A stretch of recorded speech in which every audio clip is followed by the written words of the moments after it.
Mišo. No čujte. Ale nesiahne. To nevidím, to tu som dole telefonoval. Zase dva našiel. Si to natáča na to pôjde. A ešte raz to bude.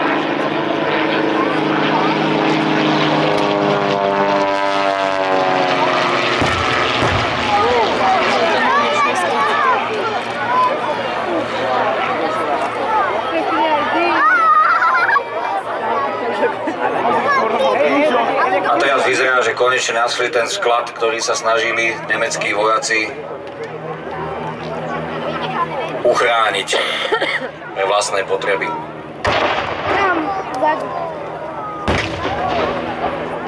Zároveň sovietskí piloti oznámili polohu nemeckej obrany a privolávajú na ňu palbu vlastného delostrelectva. Ako som spomínal, Sovieti si doslova potrpeli na výraznú delostreleckú prevahu. Ich delostrelecké puky využívali predovšetkým palbu divíznych kanónov ZIS-3, palbu 122 mm húfnic a 152 mm kanónových húfnic. Najťažším kalibrom, ktorý v bratislavsko-brňanskej operácie boli obrovské húfnice kalibru 204 mm na pásových podvozkoch. Tie si zastrieľali ale iba na začiatku bratislavsko-brňanskej operácie, pretože ich transport a príprava boli príliš zdĺhavé a to tempo operácie už potom jednoducho neumožnilo ich ďalšie nasadenie.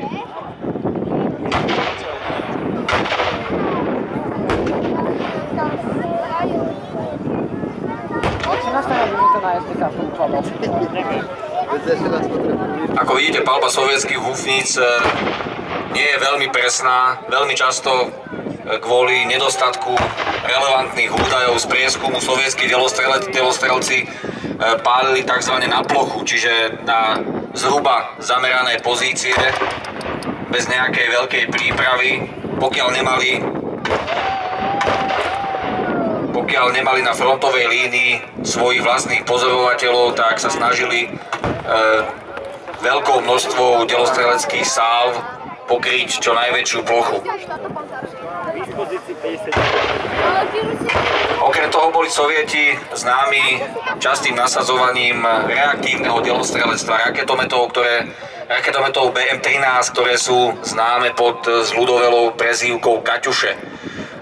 Tieto zariadenia boli ešte menej presné ako klasické delostrelecké zbrane, ale kvôli tomu, že pálili obrovskými salvami niekoľkých desiatok, dokonca v ideálnom prípade aj niekoľkých stoviek projektilov naraz, tak ich dopad bol predovšetkým psychologický. To znamená, že úplne deštruktívne pôsobili na morálku brániacich sa nemeckých vojsk. Povedané slovami klasika, deštruovali súpera horizontálne, vertikálne a diagonálne.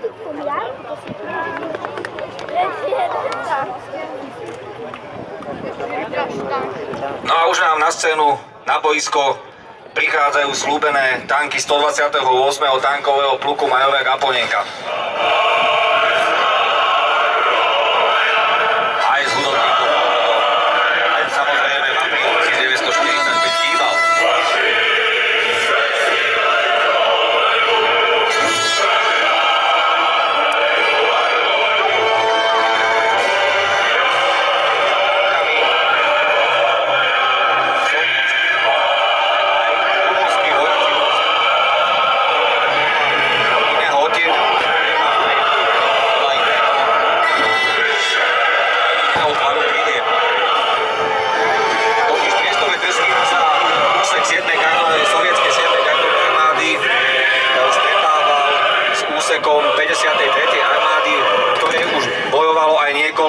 Rumunských divízií.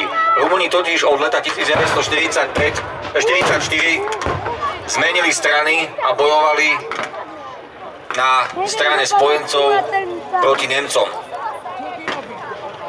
Vidíme, ako pechota sa ukážkovo kryje za pancierom T-34 a do protiútoku sa pomaly vysúvajú aj prvé obrnené vozidlá nemeckého tankového zboru Feldherrnhalle.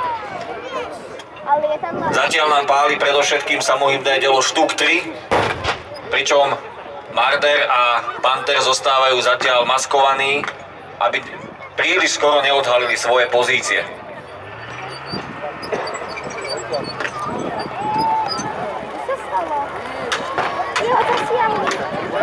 Nemecká pechota v zákopoch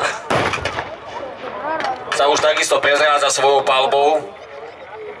Vy, ktorí dobre vidíte do tých nemeckých zákopov, si všimnite, že v akcii je tam aj protitanková puška, mínomet, Panzerschreck, reaktívna protitanková zbraň s účinným dostrelom okolo 100 metrov.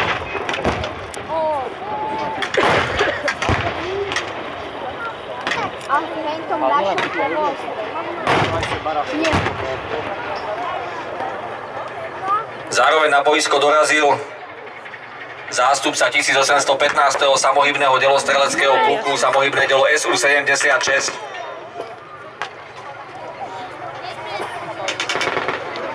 Tento stroj vznikol lafetovaním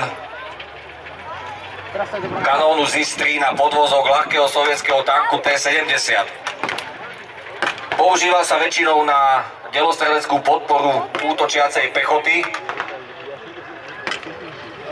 v prípade núdze aj ako bojové vozidlo. On inak na túto úlohu nebol veľmi stávaný, pretože podobne ako nemecký Marder mal odkrytý bojový priestor posádky a tým pádom táto posádka bola veľmi zraniteľná.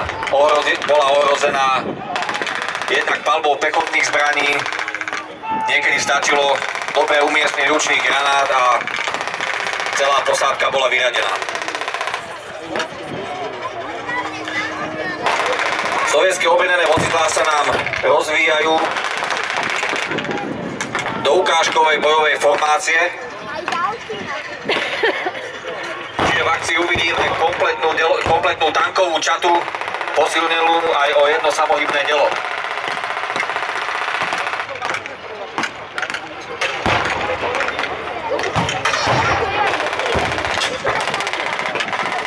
Na sovietskej strane vidíme aj prieskumníkov v typických maskovacích kombinézoch, dokonca aj ostreľovača.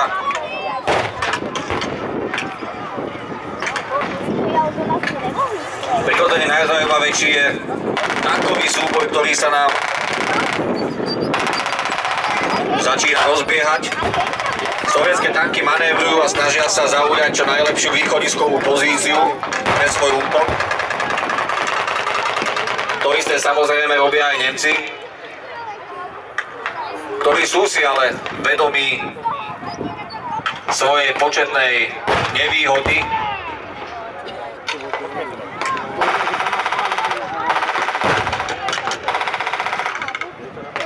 A masa sovietskej pechoty sa valí. A tu práve vidíme ten kardinálny rozdiel, ktorý v posledných rokoch druhej svetovej vojny rozhodoval o jej výsledku.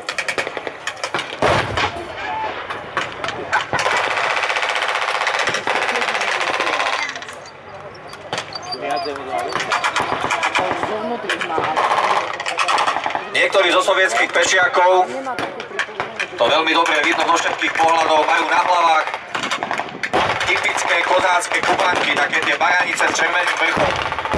Tým sa práve odlišovali príslušníci jazdeckých jednotiek od klasickej pechoty.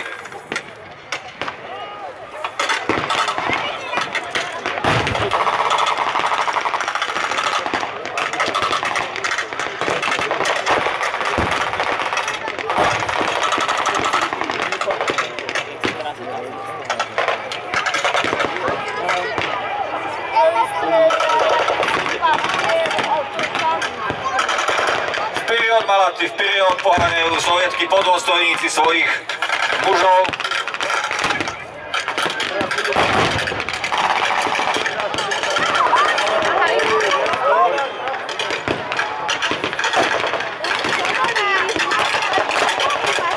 Nemecká pechota je veľmi pevne zachytená vo svojich obranných postaveniach.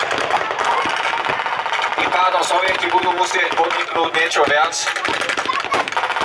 Nejaký chytrý manéver, ktorý by sa dostali do boku alebo do tyla nemeckej obrany.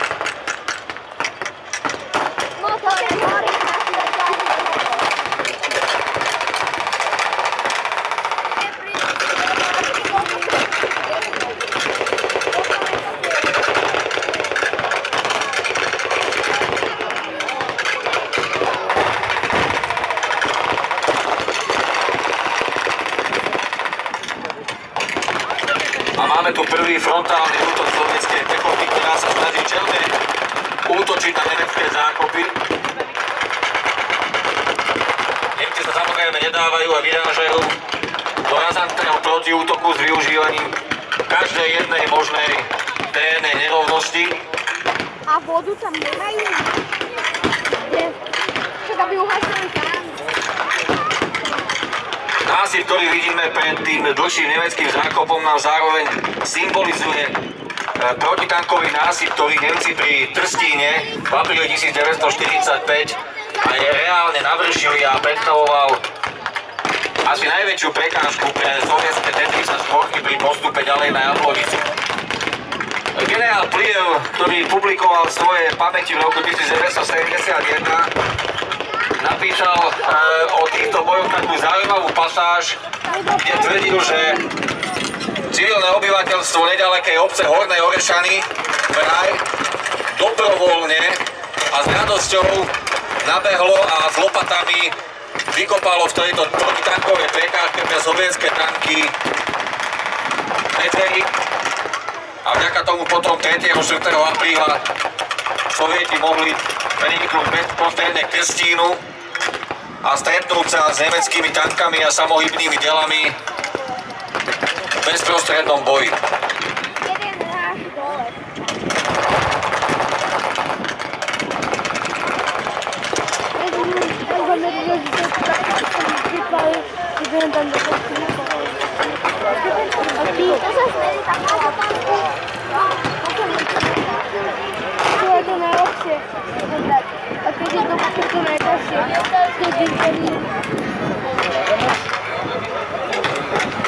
Môžete si všimnúť, že SU-76 vzhľadom na problémy spojené so zásahom od niektorého z nemeckých pancierových vozidiel končí svoju činnosť, posádka v čiernych kombinézách ju opúšťa a zapája sa do boja ako klasická pechota. Zároveň na pravom sovietskom krídle sa snaží jedna z T-34 preniknúť do bezprostrednej blízkosti nemeckých zákopov.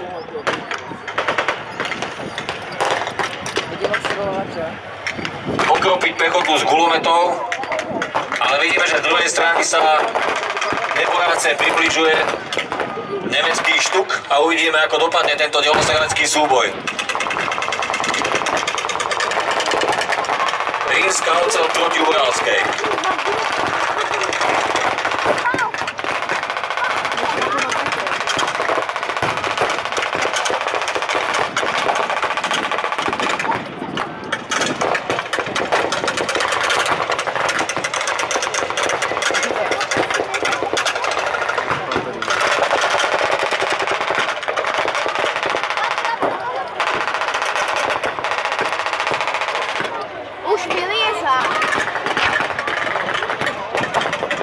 A teraz nám vyráža ďalšia šelma. Patej opúšťa svoje maskované postavenie a zrejme sa bude snažiť na väčšiu vzdialenosť využiť prevahu svojho 75 mm kanóna.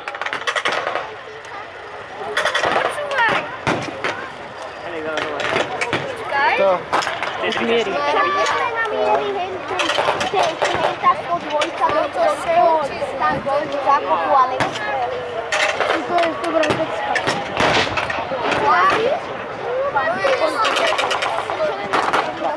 Sovietská pechota zaláhla, T-34 zastali, nastala určitá patová situácia,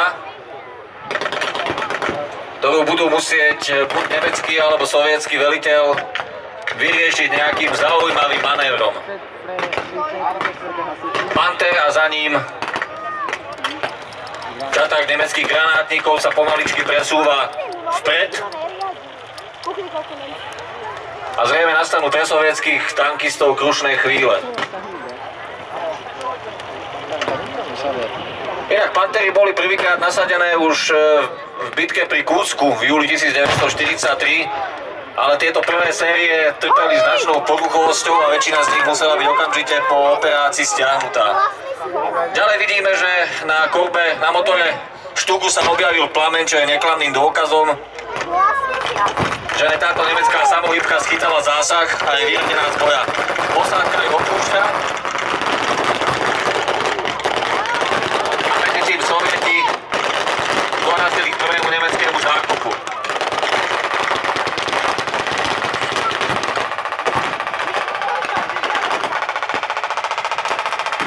Nemeckí granátnici si samozrejme len tak nedajú. A zrejme uvidíme aj drsný boj muža proti mužovi. Uvidíme, čo na to Panter.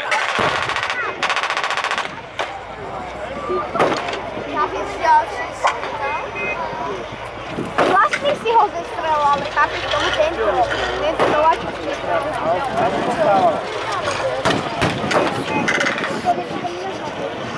Ale jak pekne.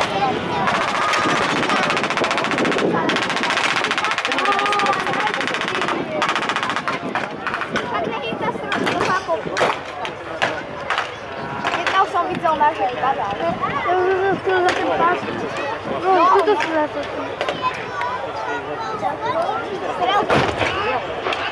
No, až tak.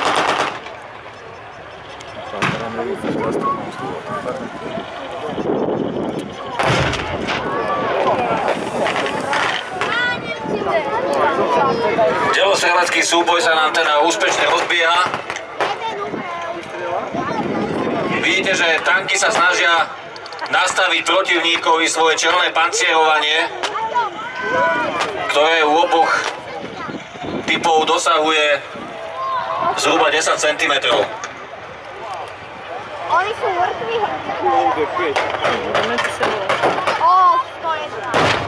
Preto podobne ako pri vzdušných súbojoch ideálnou pozíciou na palbu bolo vymanévrovanie protivníka a dostať sa k nemu odzadu.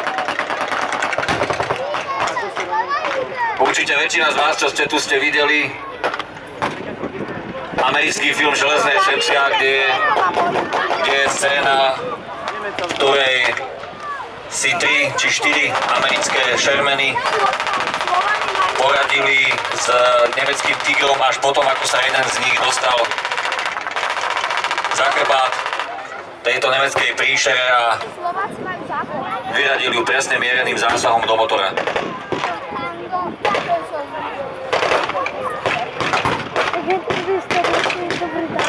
Sovietská pechota medzi tým dobila predsunuté nemecké obranné postavenie.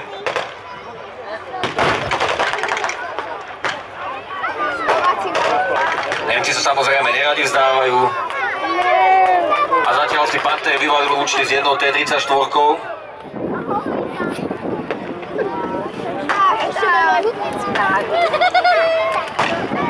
Takže v konečnom dôsledku Sovietom už zostal iba jeden jediný tank. Ono to zodpovedá reálnym stratám sovietskeho 128. tankového pluku, ktorý v tomto boji o Testín stratil väčšinu svojich obrnených voziteľ.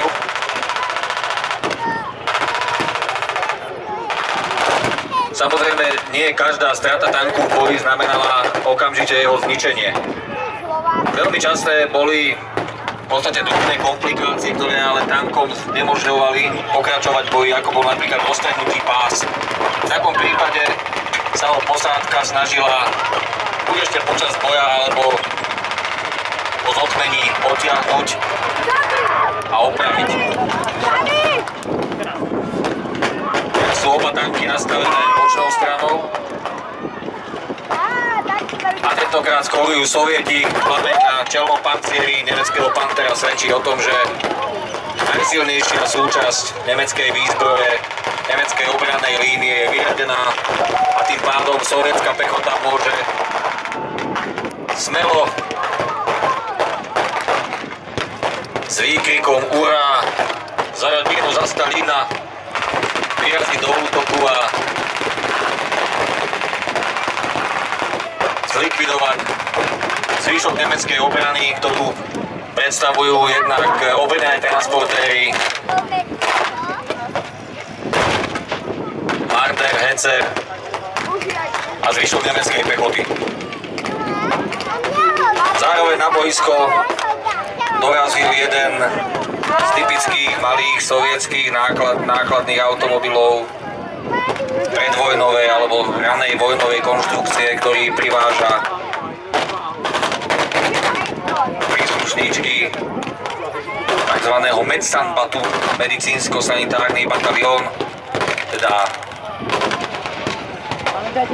prápor, ktorý tvorili ošetrovatelia, akési polné obväzisko, ktoré sa má zároveň postarať o ranených krásnoarmejcov.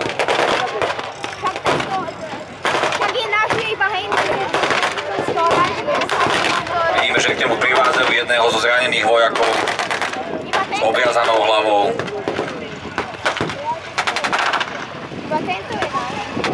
Oni tie straty sovietských vojakov na konci druhej svetovej vojny boli tiež samozrejme dosť veľké, o čom svedčí množstvo pamätníkov a vojnových cintorínov, ktoré na Slovensku máme.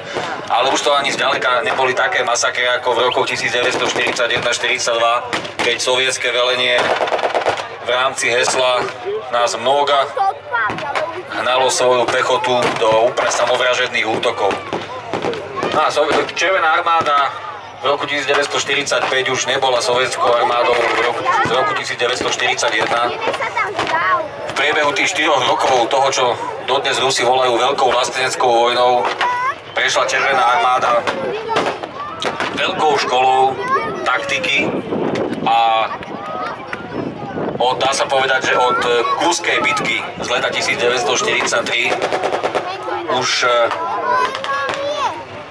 Sovieti neútočili tak bezhlavo ako v prvých dvoch rokoch vojny, ale snažili sa využívať taktické výhody, ako bola prevaha v pechote, prevaha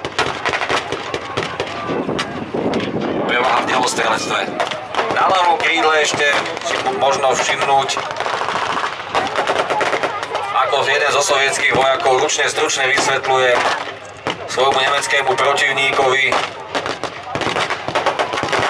kto je už na boisku pánom. Samozrejme, takýchto drastických obrazov, keby sme sa nejakým pomyselným strojom času preniesli do roku 1945, by sme videli veľké množstvo.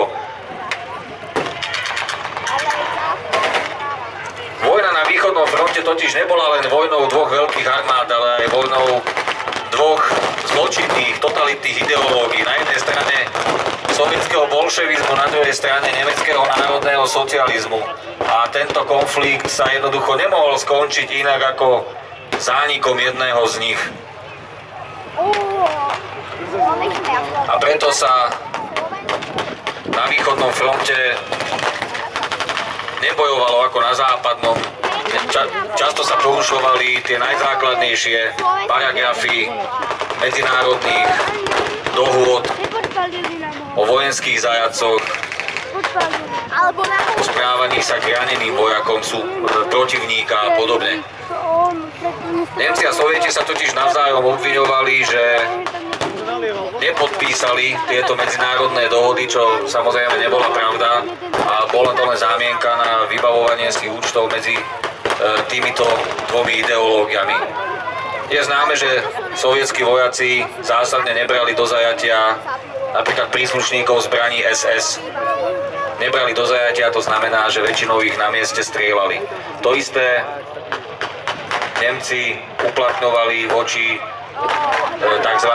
Politickým komisárom, pretože každá sovietská jednotka mala popri riadnom vojenskom veliteľovi aj politického komisára, vyškoleného NKVD, ktorý v podstate vykonával politickú kontrolu, pekne po slovensky povedané špicloval a donášal